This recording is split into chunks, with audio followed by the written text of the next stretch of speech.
welcome. Glad you're here. And then to, of course, everybody who comes in who won't get an official welcome, but those of you who listen to the recording later certainly will have this welcome. We're glad that you're here.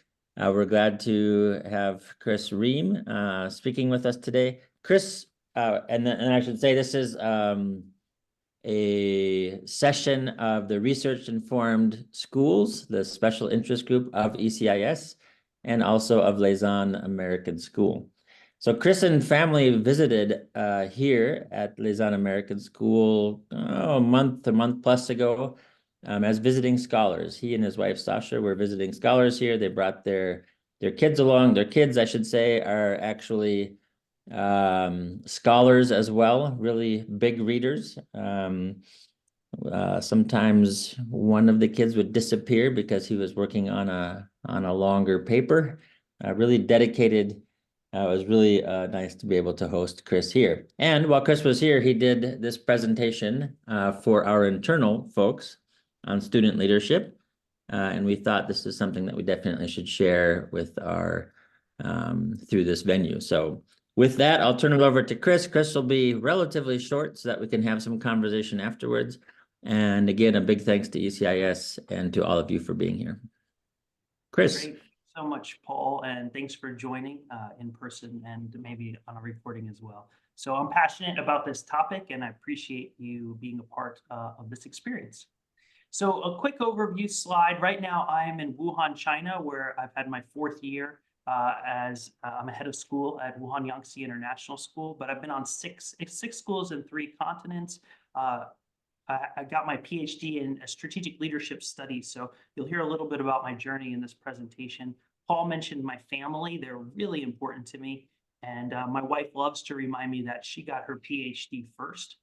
And I am passionate about this topic and soccer and travel. So if you ever want to connect with me, those are easy ways that I can talk your ear off, and I love to learn and listen.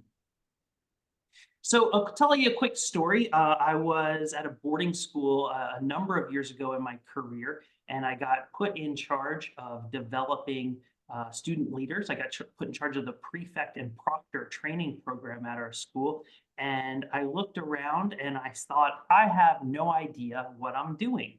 So I started doing a Google search of, okay, what schools say that they develop leaders? And I looked them up in their mission statement. They said, okay, you say it in your mission statement, you must do it. So I started calling around to these schools and they said things like, oh, well, we do public speaking. We focus on public speaking and we focus on critical thinking.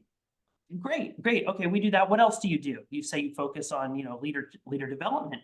And that was pretty much it. I couldn't get much of an answer beyond that. So this spun into my PhD and my dissertation and subsequent research to figure out, oh, what actually is leader development, especially in the under-researched space of K through 12 education. And I will share with you some of my conclusions and ongoing thoughts. So that's how we got here.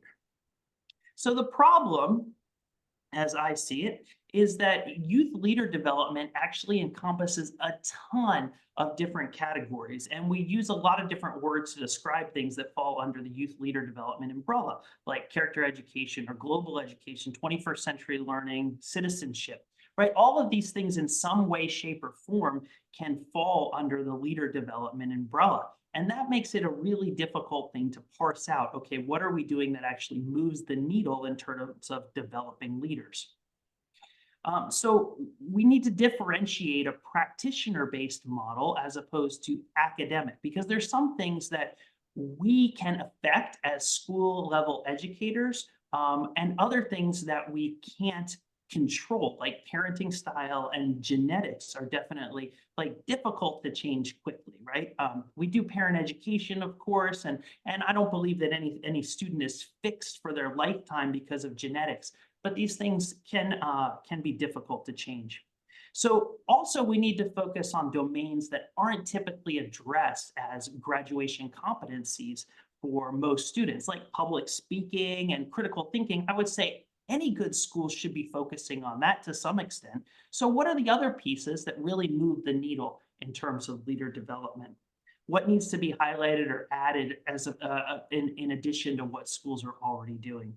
And then I think another key area is that we can focus on leader development that's particularly applicable to various youth development stages. So we want to work with the tendencies and trends like social awareness, identity development, and emerging concepts of justice, and hit those at the right time in order to create a proper sequence of leader development that is age appropriate for our kids. So the goal of the framework is that I'll present in a moment is to hit a sweet spot between two options that I've encountered. I had the privilege of working with the Center for Creative Leadership, which is a top 4 leader development firm in the world. They had a really cool initiative where they worked with youth, and I worked with them on several projects at schools, creating fantastic, customized, and unique programs for these schools. The problem is the CCL would come in and get to know the school and create a customized program that was integrated with the culture, and that was fantastic. But they cost hundreds of thousands of dollars over multiple years. That's on one end of the spectrum. On the other end of the spectrum is something like the Student Leadership Challenge, which is an off-the-shelf product, which I have no qualms with. I think it's a good thing. I've used that in the past. But kids burn out over it over time, and it's pretty prescribed in terms of what leadership is, and it doesn't necessarily take your context into consideration. So, but it's cheap and it's available, and that's great.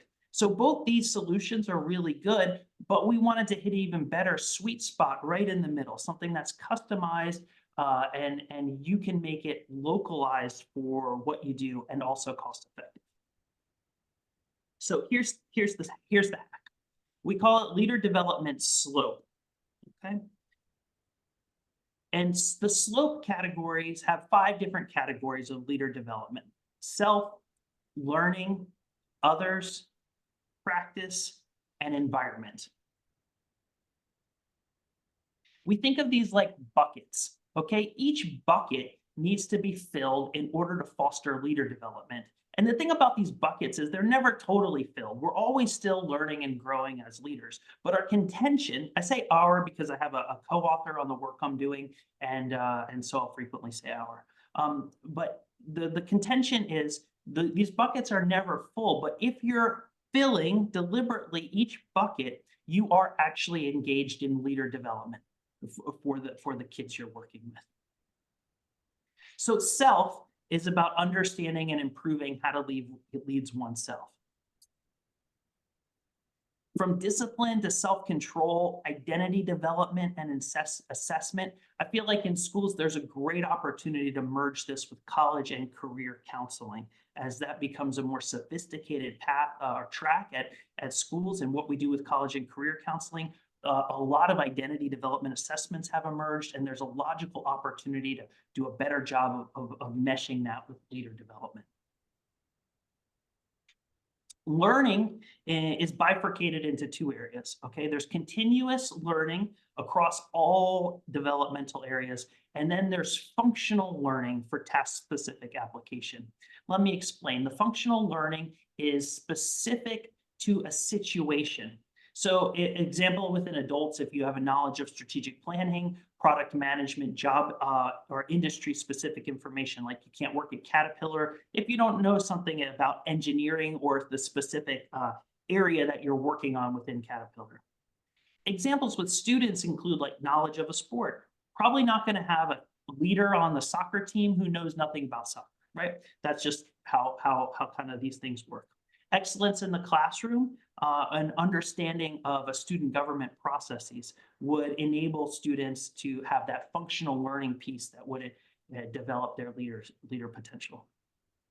The continuous learning we talk about a lot in terms of mindsets or habits, continually learning from your experiences. It adds to our functional knowledge, but it also changes how we view the world. Critical thinking, reflection, growth mindsets, analytical reasoning, creativity, they're all examples that could fall under this continuous learning piece. There was one school I loved in Virginia that had the slogan, "We learn not for school, but life." And I thought that was a beautiful summary of continuous learning. So others is about enhancing your ability to understand and manage relationships and collaborate with others. Collaboration, accountability, empathy. We put in a middle school unit at my school about receiving feedback, and I thought that was really incredible. I commend the teacher for taking that initiative. Practice is about how we empower opportunities to display or try leadership. This is one area I think that schools could fall a little short and often do, certainly schools that I've worked at. Leadership is like a muscle. The earlier and more consistently you flex it, the stronger it becomes. So how can we provide intentional practice and reflection leadership opportunities for all students, not just a select group of students that some say, oh, they have leadership potential, or they're nominated by peers or staff? How can we touch all the students with leadership practice opportunities? And finally, environment is about expanding awareness around the possibilities and challenges of leadership. We all have opportunities and limitations that the environment presents for us in regards to leadership and leader development. And we are shaped by those opportunities. Sorry. How we relate to the environment is a critical part of our leader development. So the 5 categories are, again, self, learning, others, practice, and environment.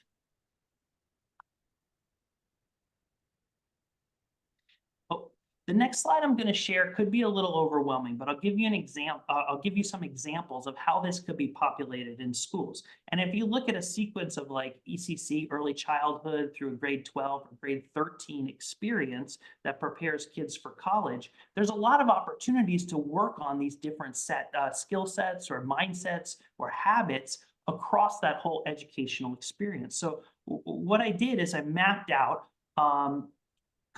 these concepts, and I crossed the ones that say constructs for the framework of 21st century learning, and then I starred the Castle core competencies from SEL. Just to give you examples, this isn't an exhaustive list, but these are examples of some of the ways in which you could fill the different buckets over that experience of a kid coming through your school or school systems.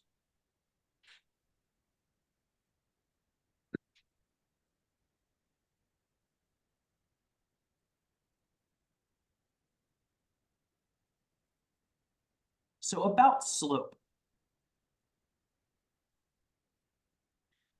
We talk about it like it's an upward trajectory line, right? Your leader development slope. We hope it looks like this. I hope my slope looks like this. But in all honesty, it probably looks more like this. It's an incredibly messy process where we go one step forward and a couple steps back, and topsy-turvy all the time. But it doesn't have to go up, right? I mean, if you're familiar with the equation for the slope of a line, you know that slopes is the steepness or slant, and it can be slanted more up, more even, or even go down. And in that way, slope model is a relatively agnostic model. I mean, you could use this to create good leaders in the world, and I think you could also lead it to create people who don't necessarily have moral character and lead in a way that we would want to be led. So there's another piece of this puzzle that I think it's important to highlight, and we talk about elements that amplify your program's success. So there are 4 of these. Beliefs, and this is in the context or culture of an environment. Everyone starts with different perceptions of leadership, and these beliefs impact how you're going to talk to students about leader development, because leadership beliefs drive behaviors, and these behaviors drive culture, and they support or undermine efforts of leadership educators. So this is the original leadership myth. It always makes me laugh. Congratulations, you got a leader. Right? If you're teaching that all kids have leadership potential, but the person in a classroom down the hall is saying, oh, that kid's a natural born leader, you know, leaders are born, not made. what's that? What message is that kid getting within the culture of your school? So beliefs drive behaviors, and it's important to examine the beliefs of the culture that you're leading in, or that you're initiating these efforts. Ethics. I mentioned that you could use this model to create people that you wouldn't want to follow, right?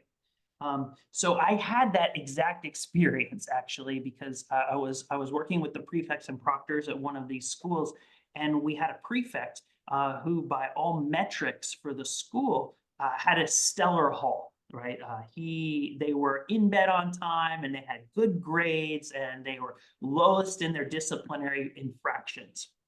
But early in the school year, this was pretty early in the school year, but a little bit on, we started hearing some whispers and some rumors. So we did some investigation, and we realized that the prefect on that whole had created a relatively draconian system of push-ups and wall sits to kind of enforce the behavior that he wanted to see in the hall. And so that's not who we were as a school. You might have a military school, and that's totally acceptable, but that's not who we were as a school. So we had to go back and do a lot of work with the prefects and the proctors to put in the ethical piece and say, talk a lot about leading, how you would want to be led, and the long-term impacts of behavior and consequences of certain leadership behaviors. So I took ethics a lot more. I always took ethics seriously, but that was kind of a practical example that drove home its importance to me. Also, I talked a little bit about this, how slope is agnostic. There is an academic piece to that, but in practice, the ethics and the leader development must be married together. Otherwise, we won't create the kind of world we want to live in. Our school does a nice job, I think, with this. Our school system, we have the Life Plus values, or 9 values for life. They touch on some great things that hit on ethics, like compassion and humility. This isn't the only solution, but I would encourage you, if you don't do much with ethics, that's a good starting place. The third contributor is strengths. We all have different strengths in our organization, and we're going to create stronger programs if we can leverage them. I think they fall into people's, programs, and place categories.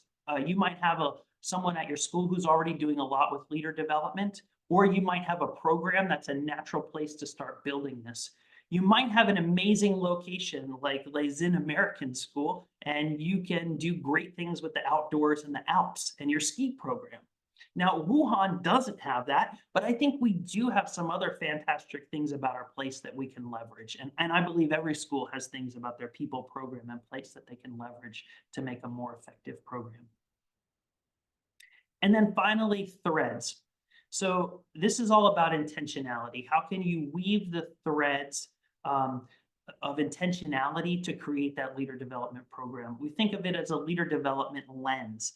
Just taking one activity and viewing it in a different way can make it a leadership development activity. And in this way, we don't need to burden teachers with another program or another add-on. But if you're doing a study on a novel, and you can look at it through a leadership lens and use that to talk about leadership. And it's not a new book you need to introduce or something else. It's just a different conversation around your existing curriculum.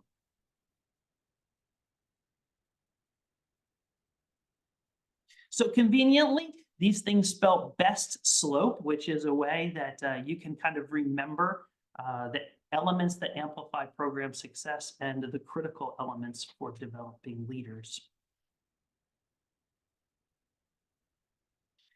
Using best slope, I believe that the best place to start is discussing your beliefs about leadership and ethics as a community. If you don't establish your school's values before you move forward, I think you'll be in a difficult place later on. But you can audit your existing curricula and offering using slopes, pay a particular attention to the strengths and threads which already exist, and then use that to build from there. Highlight what you're already doing. You know, most schools are doing great things already with leader development. They just don't necessarily call it that or think of it in that way. Think back to that overwhelming chart. your school is doing things that are invested in leader development. You just maybe don't realize that it is leader development. Start small and experiment. Start with a particular entry point and then grow from there. And perhaps most importantly, give kids ownership of their leadership journey. We oftentimes come in too late to their process and try to help prop them up. I worked at one school where I was ahead, and I never quite fixed this before I left. I was a little embarrassed, but we would say, "Oh, this is a student-led event, a student-led event," and then if the students didn't get the stuff done, the adults would come in at the end and completely prop up the event and make that school dance a success, instead of letting kids learn from the process and learn from potential failure of their actions. We want to be safe places where students can try and fail and then learn and grow from that. But sometimes the adults get in the way. So I'll leave you with a final question. What would the world look like if all young people had access to leader development?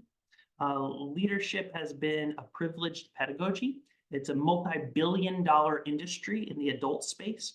And in K-12, it is highly under-researched. So what if we could flip that equation and start to give kids access to the tools and mindsets and skills at an even younger age? The world has very complex problems, and we need more leaders to help solve these problems. So thank you so much for your time.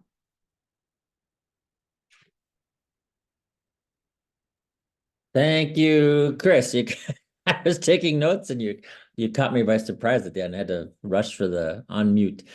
Thank you very much. Best slope was very clever as far as a way to remember the overall presentation. We asked Chris to be short intentionally so we can have conversation. So I hope you have some questions, if that brought up some thoughts for you in your own work or in your own schools. Let's just open it up to informal discussion. So, Chris, what I really enjoyed, and there's no question here, this is more a comment. What I really, really enjoyed is your approach of the buckets. And ultimately, there is no right path. It's kind of, you have to water wide and let things move on in their own pace. And that's where the slope comes in. So this is an image which really stuck with me. So thank you very much for sharing that. Thanks, Crystal. Chris, I'm going to ask you a question. Thank you so much for your presentation. It's inspiring to see the way that you've, at the end, you were talking about the fact that there's quite a lot going on in schools that perhaps we don't even recognize. And what you've done through your presentation of the program is for me is to help to organize thinking about some of the best ways in which we can work with young people and with ourselves in terms of understanding leadership better. So thank you. I'm really interested in what you were talking about, the beliefs that drive behaviors, that drive culture, and being within really quite diverse structural models for schools in international school education, and some schools that are have quite mobile populations. I'm just interested in the cultural diversity element and our different understandings of leadership. Perhaps this touches on your ethical element there as well. Leading within a cultural context differs according to where we are. I'm going to make an assumption that you come from one of the North American countries originally, and that your experience of living and working in China must give you a really interesting insight with respect to different cultural understandings about what leadership looks like. Can you expand on that a bit? Sure, happy to take a stab. Although one thing I love about being a leader in China is I'm constantly reminded how much I don't know. So just when I start to think I understand this incredible culture with several millennia of history, something turns that on its head, and I realize no, I'm just starting to scratch the surface.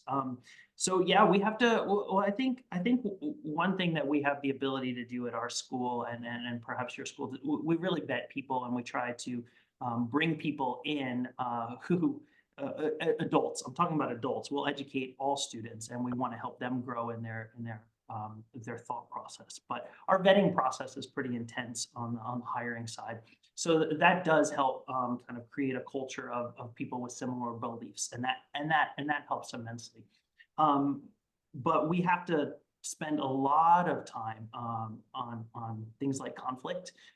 So I definitely bring my set of beliefs about leadership and how I need to communicate. But leadership is often situational, and it's and not to get too boring, but it's a shared meaning-making process between a group of people. So leadership can look effectively in a lot of different environments, but it's about creating that cohesion amongst whoever your team is, or whatever group of people that is. So in my case, we had to spend a lot of time on it's okay to challenge me, right? I'm the Laoban in China, or the Dao Laoban, which is the big boss. And in China, like, there's a lot of deference just given to the boss. And for a lot of historical reasons, it's not always healthy to challenge the boss. And I get that. So I had to spend, we continually work on creating safe spaces where admin feel comfortable speaking up. And it's a journey, because some admin have told me, like my local Chinese admin have told me, like, I'm not going to challenge you in the leader team meetings, but I'll come tell you privately. Well, that's not quite where I want them to be yet, because I want that level of trust where we can be out in the open. But I'll take it as a good thing that they're willing to tell me that, and that they're willing to come to me. It's a complex question. Do you have a follow-up? I mean, I can talk more about this, because it's really a fascinating place to live. It is a really fascinating one, isn't it? Because sometimes I think our perhaps our perspective on leadership may be quite contrary to the ways that families in our schools are have expectations. Well, one can argue, if you've signed up to the school, then you're signing up to a particular sort of microculture as well. But it's treading that path of inviting people to be part of the journey that you're describing, as opposed to getting people to be part of the journey. Do you know what I mean? The difference there, and how that's a partnership of growth potential. So I'm interested in what you're talking about there, the culture of change within your own leadership modeling, and how that may be reflected in the ways that students learn about leadership through your modeling. Yeah, great question. So I think I've changed a lot as a leader being in China. I've become, I've had to also fill the role that's expected of me. So I have become sometimes a little more directive than I was in America when I was ahead of school. Given the right situation, I've become more comfortable with that. But I think a lot of it is so many. It's a mashup of so many factors, right? It's who you are, how you've been raised, your cultural expectations, now meeting a new culture. So really, you have to create that right mix in the moment. How that translates to students, though, getting to that question is, well, we have students who come in all kinds of places, right? So not speaking English, and we help them move the needle in speaking English, right? We have students who come from family expectations that thinking, it's only about the name brand schools that matter, right? So if you don't go to an Ivy League school that everybody's heard of, that's what's most important in the world. And we try to subtly challenge those expectations or assumptions as well too in a lot of our school programming. And I think a lot of schools do that, right? Parents come in at all different places on the spectrum, but you have a culture for who you are, a set of values for what you believe, and you try to adhere to that, right? And you don't always have everyone immediately embracing all of those values, but they like something that you offer. And how can you help educate families and students and help all of us grow? Thank you so much. Is there someone else waiting to ask a question?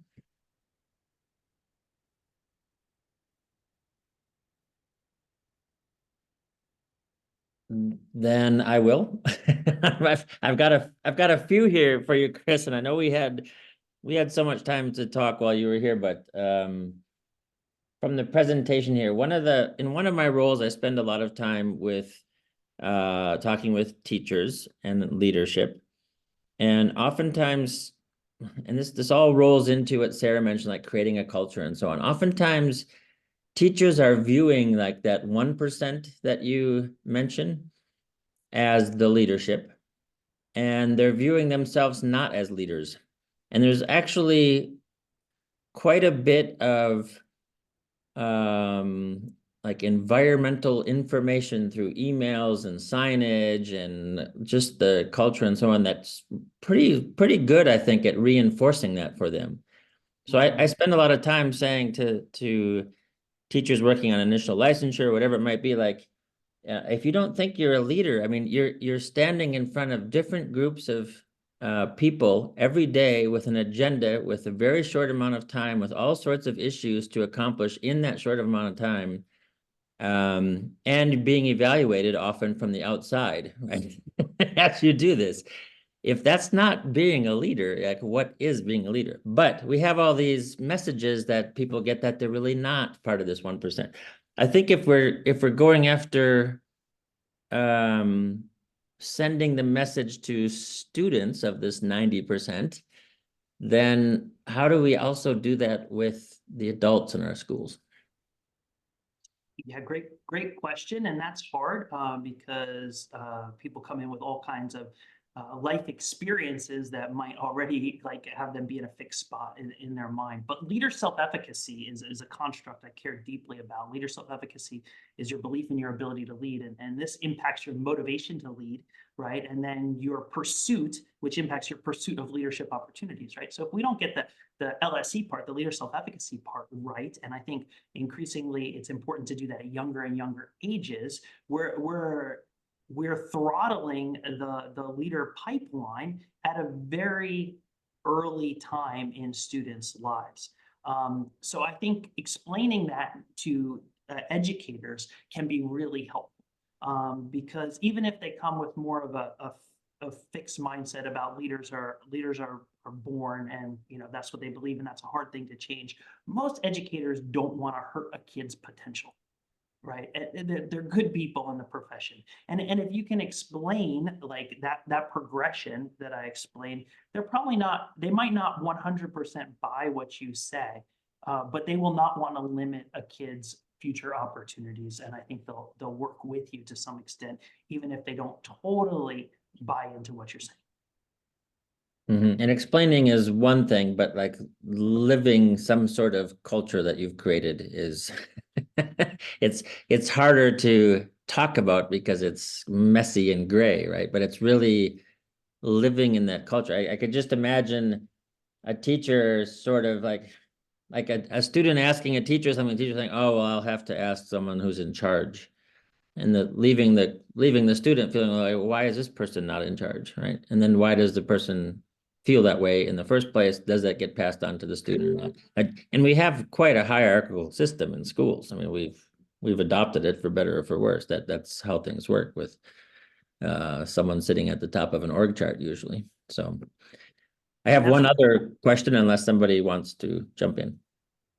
I'll just chime in real fast and say that's where culture comes into play. One thing I really like, our CEO, we're a part of a network of 6 schools in China and 1 in the UAE, and the guy who kind of is over all of them would rather have us as leaders take a risk and make a mistake than be indecisive. And he has passed that message on down. So with that kind of mindset in our culture, right, that's easier to give teachers that autonomy and the power to try and learn. And it's the same process, right? We want them to try and fail and learn, and creating those safe spaces comes with that affirmation and support that you care about people and you're invested in their development, whether they're adults or kids. Mm-hmm. You mentioned too, just a little bit of a different tack, but you mentioned that a lot of these things are not necessarily part of the graduate requirements. They're things that are happening in schools. I think you're right that many schools are doing a lot of those different pieces that you have in the big chart, right, of all the different ways that you're getting towards leadership. But in the end, it's not really part of the graduate requirement, so to speak.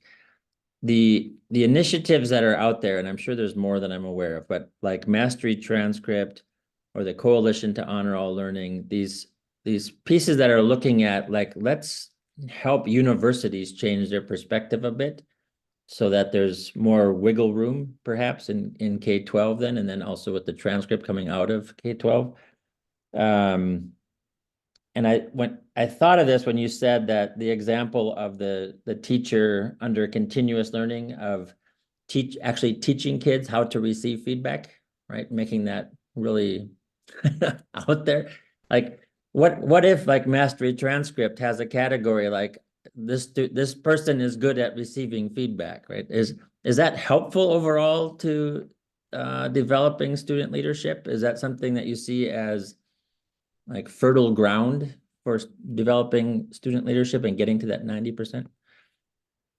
Sure. I think educators know their context and their students the best, though. Like, that's a basic premise I have. So the problem with the umbrella is that leader development can quickly become a laundry list of every single thing a competent human should be able to do.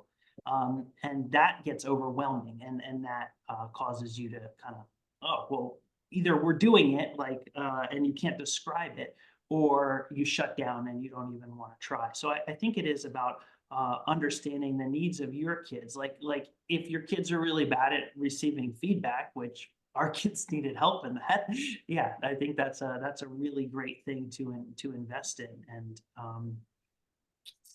so I do think that's important, but it's ultimately, I think, the teachers and the schools. I kind of go back to classroom, knowing your kids, knowing your needs and your culture, and being able to marry this. And I think it also goes back to the threads point. In the Mastery Transcript or whatever graduation requirements you might have, whatever lesson you might have, can you talk about that unit? Can you talk about that lesson as a leader development exercise? If you're not talking about it as that, it's not actually helping grow leaders. But you can take that same activity or a lot of times and flip it, and then you start to see kids think about their own leader self-efficacy and think about applying these lessons to leadership, and then it becomes a leadership activity. And so it's not like again, it's not adding necessarily, it's just a different lens for viewing what you're already doing. I really appreciate your saying like adopting like a leadership lens for curriculum and work that already exists. So you don't create yet another class, right? Called leadership now, but you get a cultural focus on leadership, and then you perhaps quite intentionally speak with teachers and have them speaking with each other about how you are viewing your curriculum through a leadership lens. That's I think quite important. Any last questions for Chris before he probably goes out and joins soccer practice or gets back to other less exciting administrative tasks? I'd be interested just to ask, how do we find out more about your program? If any of the people watching now or watching the recording wanted to know more about SLOPE, what do they do? Oh, absolutely. You can ping me at my let's see, my work email. I can include it in this presentation, and we can go from there. Happy to share and create more thoughts. There's a couple other concepts that I think can feed into like how you perceive leadership. And how much time do we have? Oh, 5 minutes. Okay, hold on a quick second. I think this might tease people and be helpful.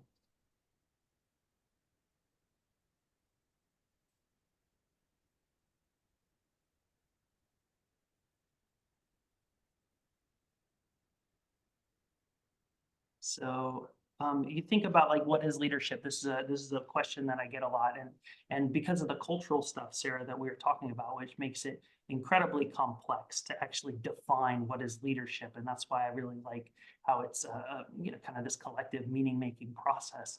And leadership's a process, not a person. I'm always countering that belief because we hear that all the time. Oh, that's a leader. Oh, good job as a leader. Right? I kind of cringe when I hear that. Actually, like there were a ton of people involved in this process, whether or not they're recognized, that brought us to this moment. And there's a bazillion things that could have gone wrong. And don't put this all on me, whether it's praise, but if it's blame, okay, I have to take it, right? I got the title. But so it's a complex process, and that includes culture and your family upbringing and maybe genetics and followership and a lot of stuff that people have studied. But I love this model that talks about the outcomes of leadership, and I will share that. Can you guys, oh, sorry. Okay, the outcomes of leadership. So whatever happens to get to whatever complexities are involved in the process of leadership, that's really hard to define. The outcomes of leadership are pretty clear. Leadership is happening if you have these three things. You have direction, you have alignment, and you have commitment. And this was one of the things I saw and can't unsee anymore. It's super helpful in the way I think about leadership. So if I want to influence that leadership process, that messy, complex process, I think about the outcomes of direction, alignment, and commitment, and how can I influence those outcomes. So maybe I can just poke or prod, or maybe I can grab a hold of the process in a stronger way because I have a title, or that's my role, or that's the expectation. Or maybe, because I'm where I am in the organization, I can just nudge it a little bit.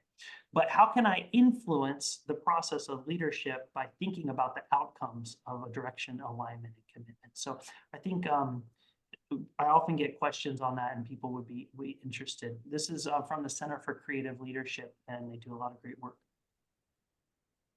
It's a nice visual. I like how you said you saw it and now you cannot unsee it. There's something there, and it's also scalable, right? This would apply in a classroom, and it applies for the school. And then I thought to myself, like, how far can we go with this? How big can we go? And I thought of some of our national governments right now, where I see these three bubbles, unfortunately, getting very disconnected, right? So, but obviously we want them to be connected. Chris, we have to just say thank you and wind up. Your humility is awesome. Your message is really good, high quality. And I know that you're also a really good dad because of how great your kids are. So you're the whole package. I'm glad that you're working hard at your school there, and thank you very much for your presentation today. Thanks to everybody else for coming. And if you've heard this and Chris, you're going to have your contact information in the somewhere. Yeah, that's accessible to people. Okay, so that folks can get a hold of you. Christopher.Rehm, R-E-H-M, Christopher.Rehm at WYISchina.com. So that's my school email address. Yeah, it works in China. Okay, perfect. Okay. Thank you, everybody. Thank you, ECIS, for hosting. Thanks for coming. Take care.